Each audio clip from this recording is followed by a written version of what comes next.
What's up, guys? Moff here. Wanted to do a video today on a topic that I've been thinking about a lot lately, and that has just been kind of bugging me. Um, if you've seen the title of this, and if you've seen my stuff before, and you know about my personal philosophy when it comes to ownership and accountability and things like that, you guys probably might be a little taken aback by this title. You might think, "Oh, Mop always says everything's your fault. You need to take accountability. You need to own it." Total extreme ownership means owning everything that happens to you. And I think that's something that kind of gets lost in translation. So I kind of want to clarify what I mean by this. I'm going to talk a little bit about this for the women as well, but mostly you guys know this is my stuff and it's going to be geared towards men. So sometimes life happens to you. Sometimes there's something that goes wrong. Sometimes there's a family member that passes unexpectedly. Sometimes there's a sudden job or income loss.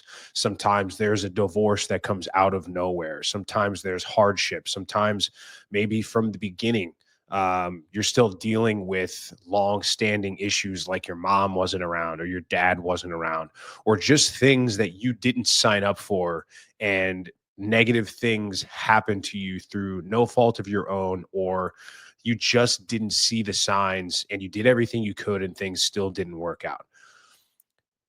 I understand there are times in life where things are not your fault and things just happen to you.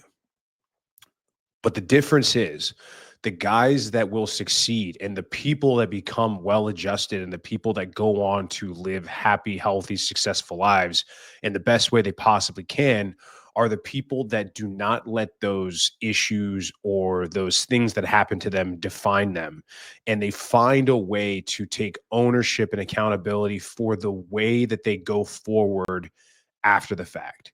See, with women, what happens a lot of times is I talk to a lot of them, or I'll get hate comments on social media like TikTok and Twitter and things like that, especially when we talk about women that have father issues or daddy issues. I don't know the exact psychological term for it, but let's just say daddy issues, which normally has to do with either an absent or a completely vacant father, where they didn't have a father figure, a masculine role model growing up. And so that's led them to have a distrust or overall bad view of men in general, which logically just makes sense. If a woman grew up in a household where there wasn't a strong masculine male presence around, and she doesn't see that and understand why that's valuable, then she's not going to value that in a future husband or boyfriend. She's not going to look out for those types of traits, and she's not going to screen for those types of men, which means if you're that kind of guy, she's not going to value that about you. Now, what happened to her? Dad not being around, dad being absent, walking out, whatever it might be, you can pretty much say it's probably not her fault, especially if she was a child at the time. Um, so, what the problem is, though, is that these women will carry this around, and they'll carry these abandonment issues, and they'll carry these negative feelings and these traumas around like a bag of bricks on their shoulder that nobody else can see, but it still has day-to-day effects on how they interact with people, interact with the world. And when somebody that's a well-adjusted, strong, virtuous, masculine man comes around and notices, hey, she doesn't value this about me, or she browbeats me, or she doesn't value my leadership, she turns around and says, well, you just have to accept me for exactly how I am. And a man that's worth his salt, and a man that wants a woman to come along and be a complement to his life and add value, is just not going to deal with those types of women. And it's perfectly acceptable and your choice if you choose not to work on those issues, but then it's also perfectly acceptable for men just to not choose to deal with you. And here's the thing, guys, these women will generally be okay. Um, there's really, like, the lonely woman is sort of a myth. Women will always be taken care of by somebody if they should so choose. If they want to go on Facebook or Instagram or Twitter, whatever, and say, I need X amount of dollars to make rent or to make this payment or to put food on my table, there's a million guys plus out there that will just send a girl money just because she's a girl, and because guys are hardwired. We have this innate desire to take care of women and save women. It's just something that's baked into our DNA. So she will eventually be okay. Maybe she's not getting the money and the time and the attention from the men that she really wants, but there's a reason why the vast majority of people on the street and homeless people are men, not women. It's very rare to have a woman that's homeless because somebody most likely will take her in and support her and take care of her, even for nothing in return. There's always going to be a guy out there that will. Digressing, for a man, it's not the same. The unfortunate reality of being a man is that no matter what happened to you, and even if it might not be your fault, that doesn't matter. You don't get brownie points for having a sad origin story.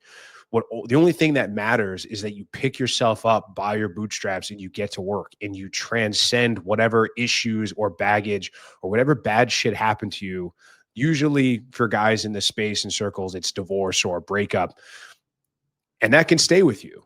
And if you allow it to fester and you allow that to be a negative part of your story and you never choose to do better or get to work or try to transcend the bullshit that's holding you back, no one is coming to save you.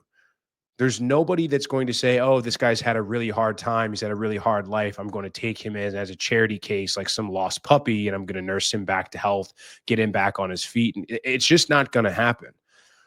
So it doesn't behoove you at all to say, well, this isn't my fault, therefore it's not my responsibility, or I have no reason to get better or change my circumstance. Just like if you're a well-adjusted man that wants to deal with women that are high value and add value to your life, and you can discard them if they don't, women want a certain type of men, generally speaking. They don't want a guy who is hung up on past issues. They want a guy who can get things done, who is competent, who has the ability to be captivating, be of high status, make money, be in good shape. All of these things we already know that women desire and find attractive in men, plus all of the other things. Can you provide and protect, and can you sort of cover both sides of her hypergamy, sort of the alpha and the beta side, in congruency? So while whatever happened to you might not be your fault, how you respond to that is ultimately your responsibility. And you don't get any brownie points. Like I said, you don't get to tell someone you have to accept me for exactly how I am, because the reason that I am this way is not my fault. So I will sit here and acknowledge that life happens. I'll sit here and agree with you that sometimes things happen that are completely out of your control. But the one thing you cannot do is mail it in and expect other people to give you some sort of award or give you some sort of sympathy because of things that happen to you that you choose not to transcend and you choose not to improve in spite of. So, guys, don't fall into this trap. I understand you see this stuff from women. I understand that women will always be taken care of. And I understand you might not think the world is fair, but guess what? The fare is what you pay to ride the bus and nothing else. So take this with you today. Understand that no matter what has happened to you, your fault or not, it is solely on you, and it is solely your responsibility to try and do the best you can with what you've got to transcend your bullshit, to become a well-adjusted man who is thriving. And if you choose not to do that, then you can't blame anybody for not wanting to spend time with you. You can't blame women for not wanting to date and sleep with you. You can't blame other men for not wanting to have you as a part of their network and part of their tribe.